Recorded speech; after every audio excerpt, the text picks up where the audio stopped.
Hey guys, it's Rich with your Monday Spot on the Pagan Perspective, and this week we're talking about protests and pride.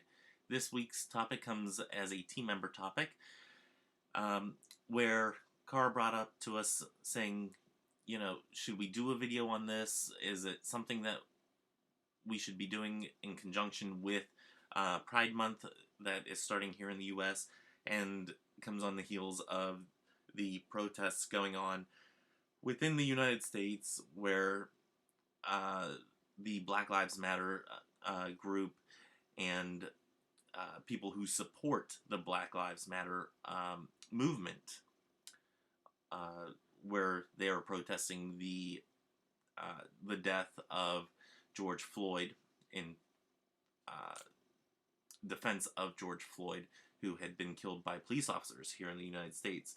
I'm not really all well versed in the case itself.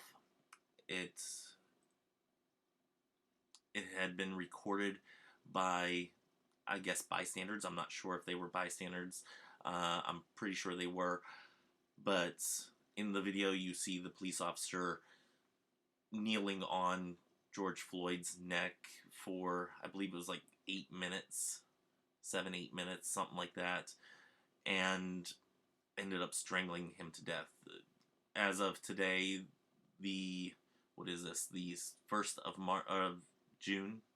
Yeah, 1st of June. The coroner has come out and said that it is a homicide. They are ruling it a homicide. So that just came in on my news alerts as I was coming home from work today. So it's terrible that people that you expect, or that it should be expected of them, is to protect your life, are the ones that end up sometimes taking it.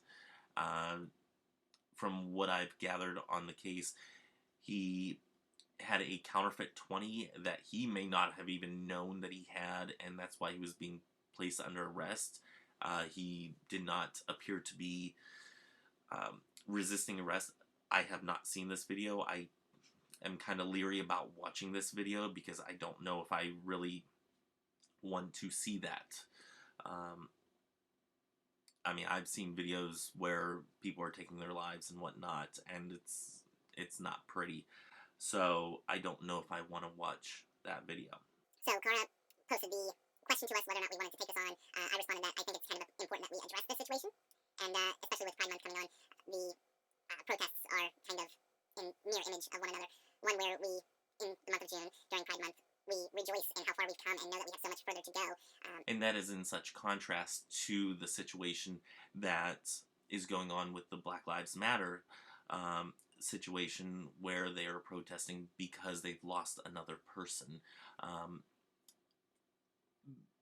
They're in vast contrast. It's kind of hard to see this as Pride Month right now because everybody is seeing this situation with George Floyd and looking at that as a race issue, which it is, and seeing how far we've come with Pride, but seeing how far we still have yet to go with Black Lives Matter and the civil rights movements as they are on the big stage, in the big picture. There are still people being discriminated against for being gay and bisexual, transgender, all of that. And even though we celebrate this time of the year as being different and being accepted by a vast majority of the country and of the world, we still see these glimpses of how far we've yet to go into just being accepted by our fellow human being. So it's hard to see that contrast. It's kind of in your face, and I guess at some level kind of fitting that something is that much in your face that we are forced to address how far we have yet to go. And by no means do I mean that to to sound like this is actually a good situation. It's definitely not. So let me go ahead and get right into the questions here. Cara made the questions and whatnot on here, so I'm going to just go ahead right through this. We have talked about racism in the pagan communities in the past, as well as specific justice topics people have suggested. This week being both a time when the world is protesting systematic oppression against Black and Indigenous people of color, and the first week of Pride Month in the U.S. What are our views on social justice and standing against oppression of all kinds? So I'm going to take these one by one. First off, I want to say that, especially in the past, I had never really done much protesting whenever it comes to social justice. I have done, I have had situations in the past where my main focus, and even still today, my main focus is religious tolerance. So justice on the religious level, not on necessarily skin color or orientation where that is concerned, or even gender issues. Those were never really the battles that really felt like I should be partaking in, whenever the religious battles were more my scope, my purview. So it was more my purview to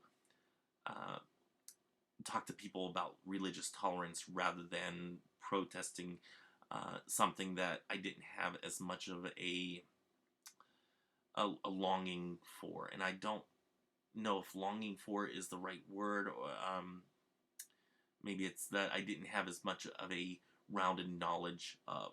Should probably be the best way to describe it there.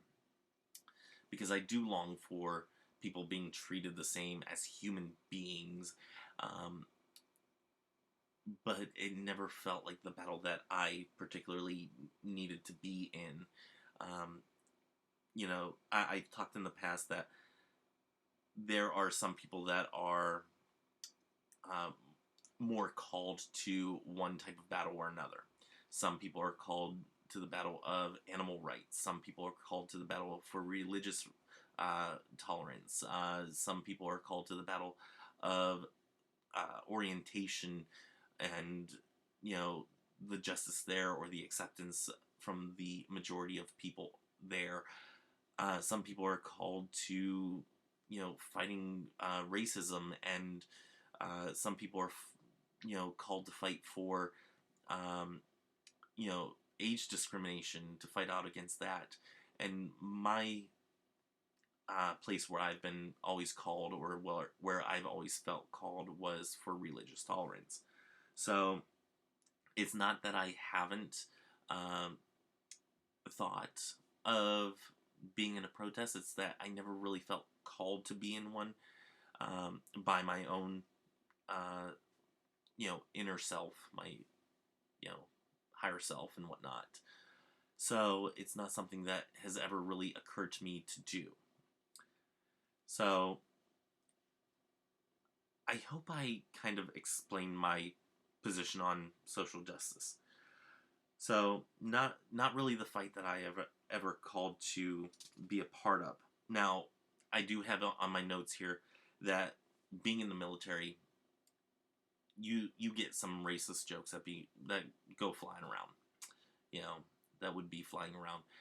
And I can honestly say that I've told racist jokes to people. Always on the understanding that, I mean this as a joke. This is levity.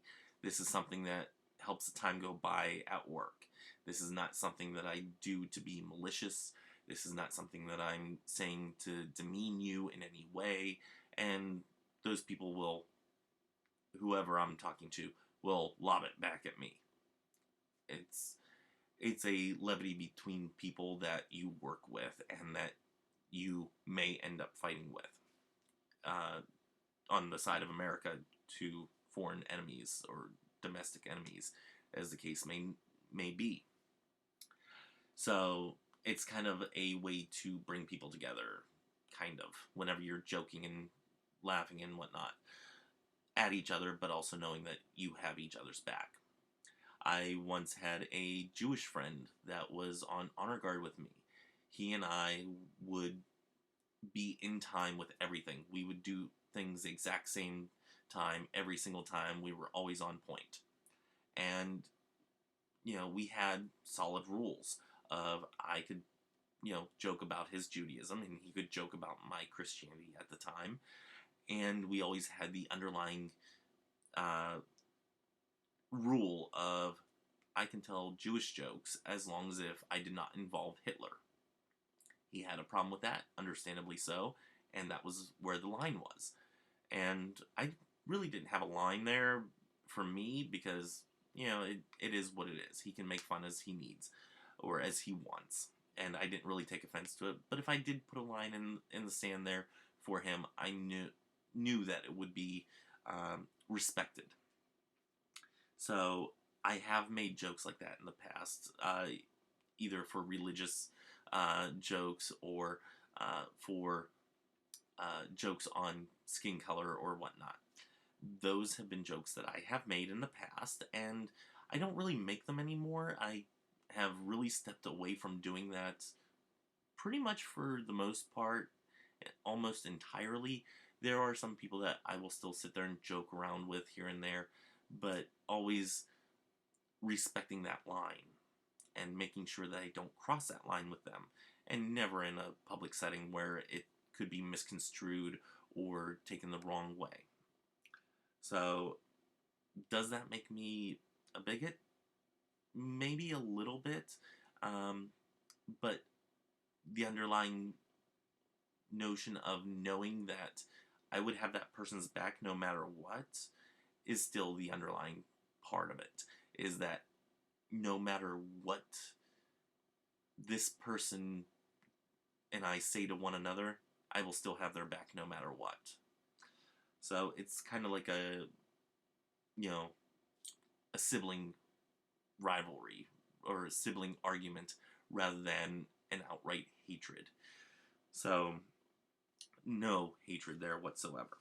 Now, I will also say that in my job in the military, I have never seen anybody because of their gender, because of their religion, because of their the color of their skin or orientation be passed over for a promotion or have a demotion because of it.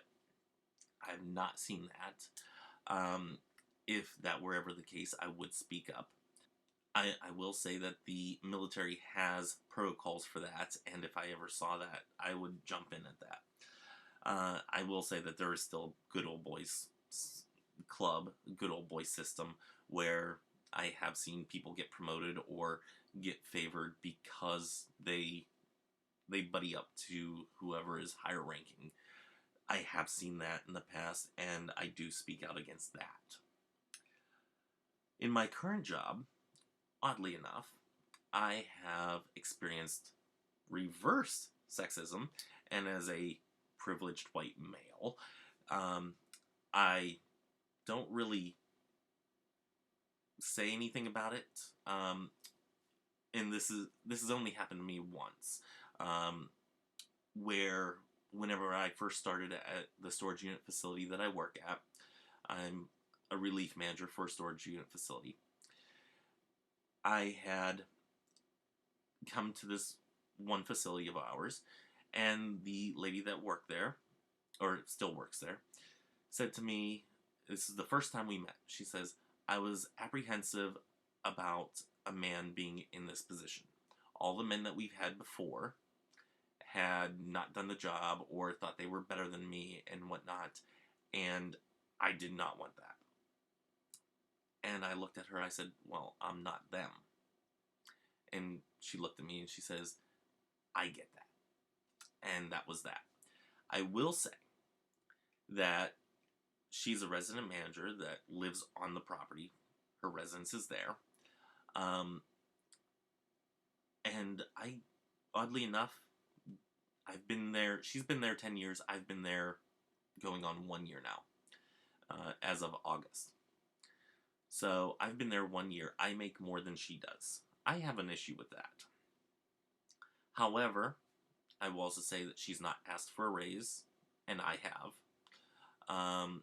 I had an agreement whenever I started that I would get a pay bump after, coming on board and seeing how I perform and whatnot. They would consider a pay raise for me. That was part of my negotiations.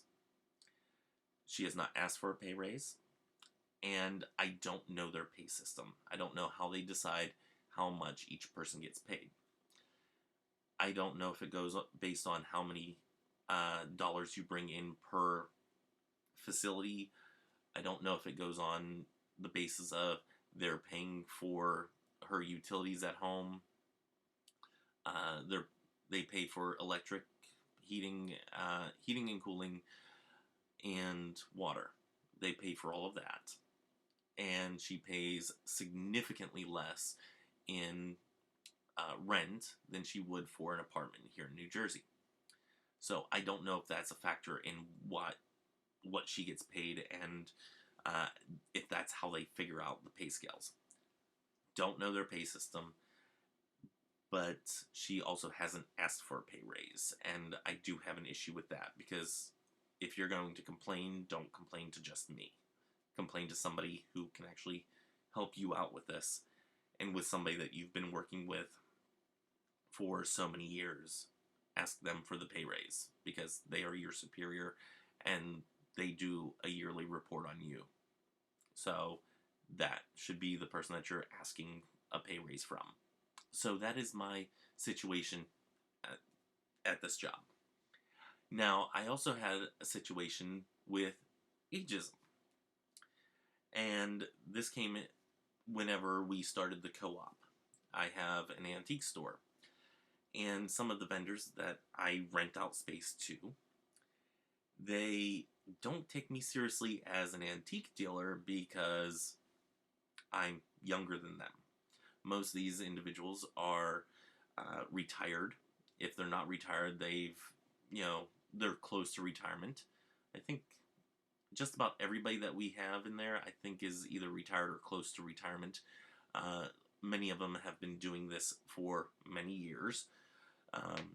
So they know how to antique and whatnot. They know how to buy and sell stuff.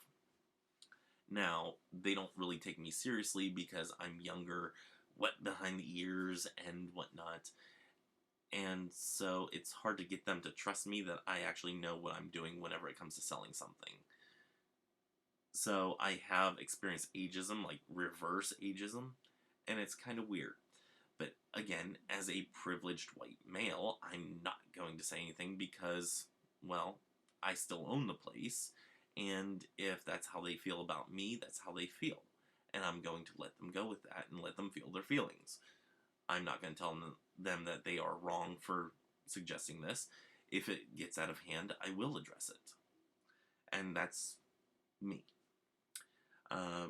But boo-hoo, that's, I've been considered ineffective at my job at the storage unit because I'm a man. And boo-hoo that these vendors don't think I'm a serious business owner because I'm young. I don't have a place to stand on this. I'm not going to sit there and demand them respect me. I'm going to show them that they should respect me. So, again, I know that I am privileged. I know that I have been brought up in a situation where I did not have to fear for the police.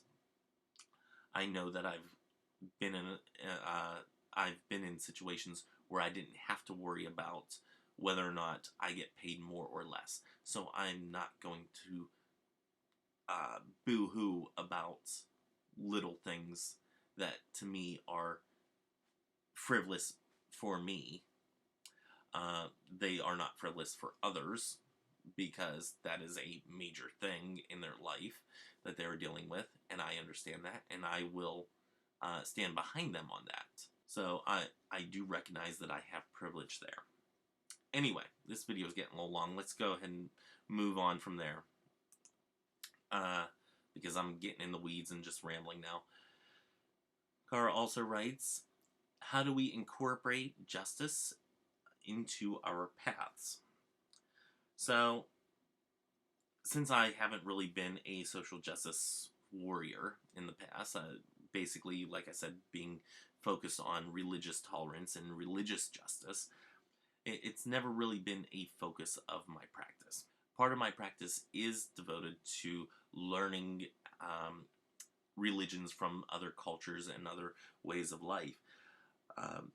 So I could understand the differences and understand the similarities and more or less understand the individuals.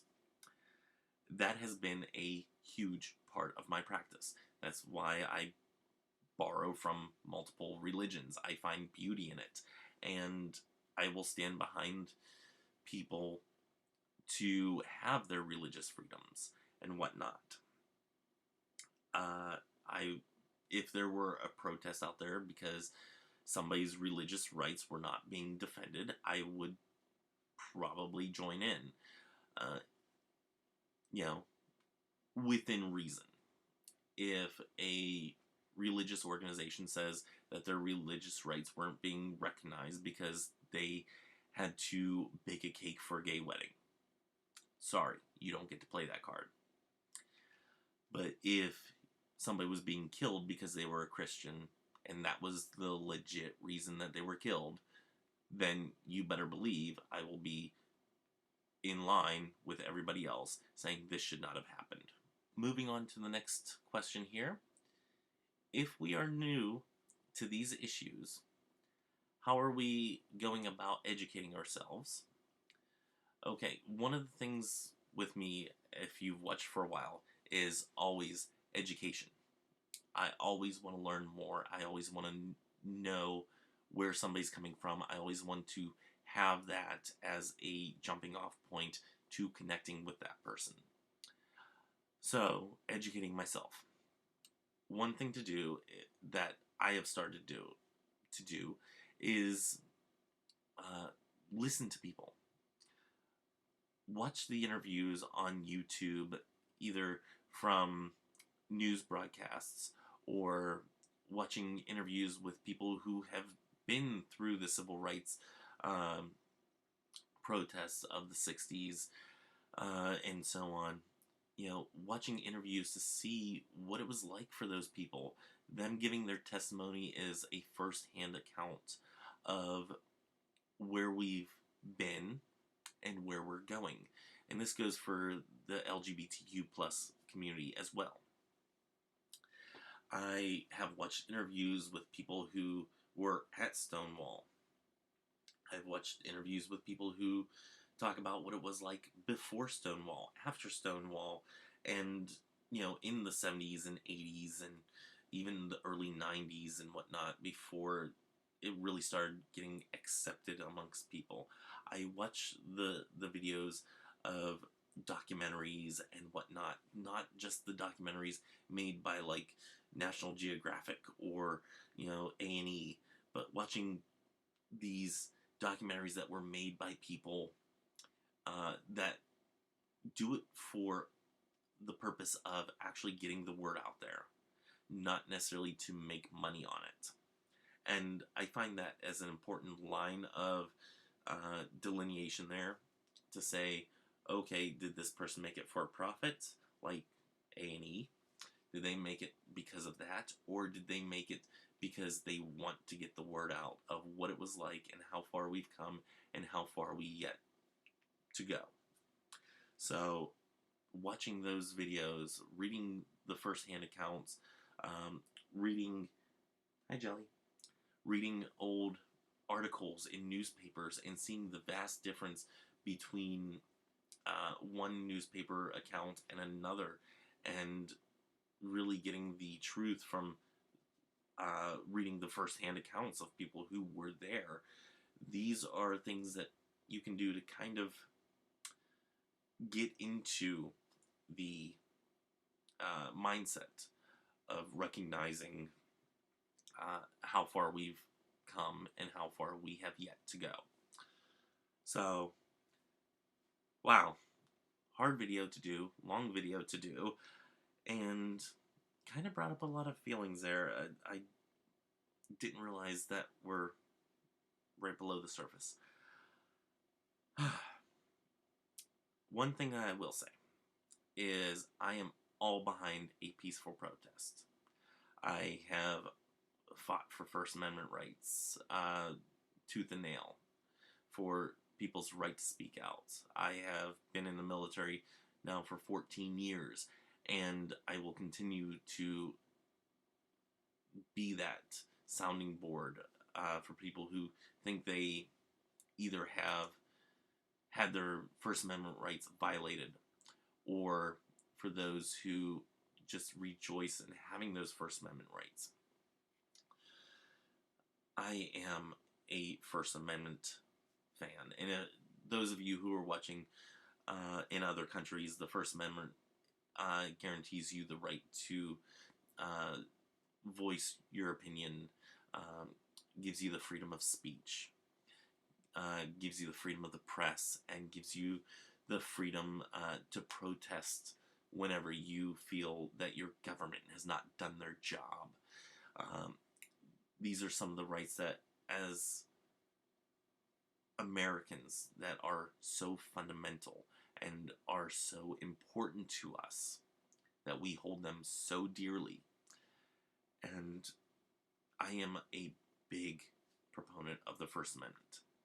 So I will say, with these protests going on and whatnot, I fully support them, as long as it doesn't turn into a riot that involves looting and destruction to property and destruction to fellow human beings.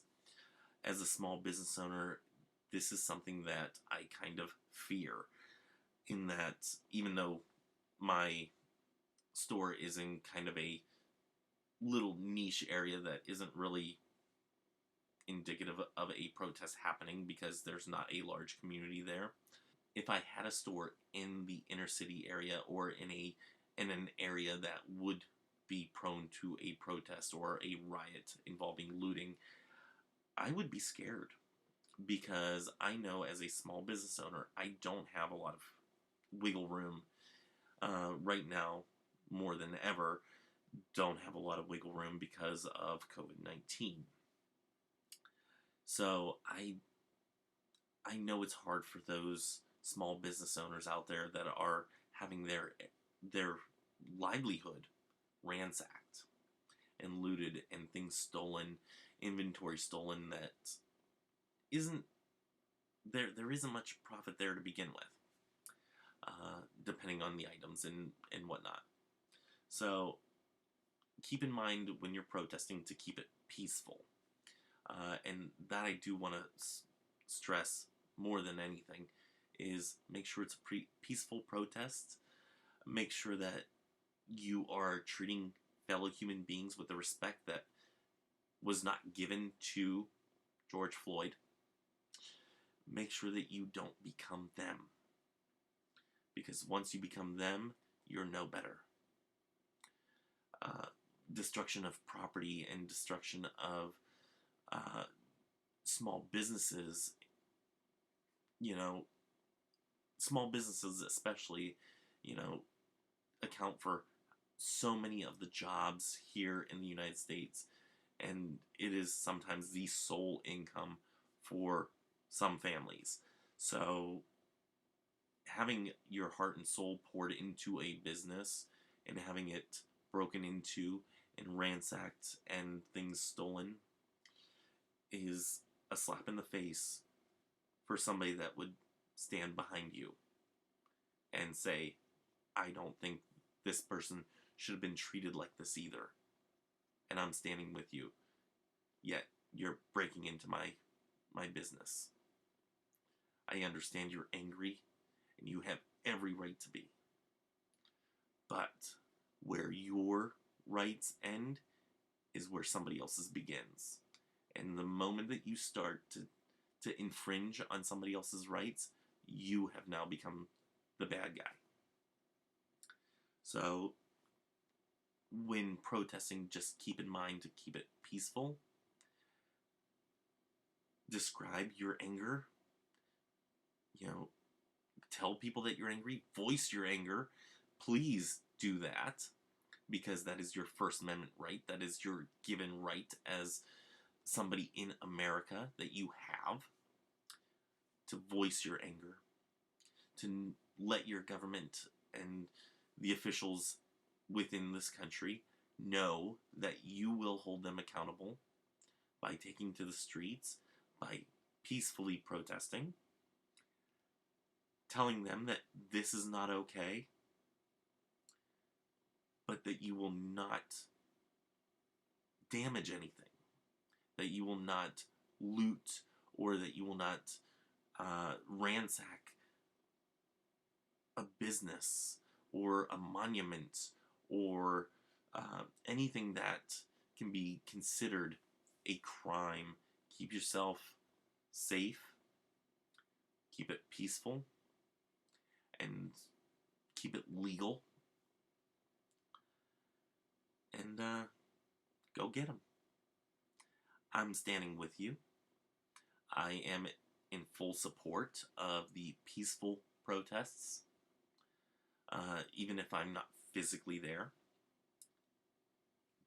Let it be known that I am with you on this. So, I think that's all that I have for this week. I sure hope that we have a brighter topic, and I hope that it's a better week next week. This one started out kind of crappy, so hopefully next week's better. But until next week, may you have love, hugs, and ladybugs. Bye.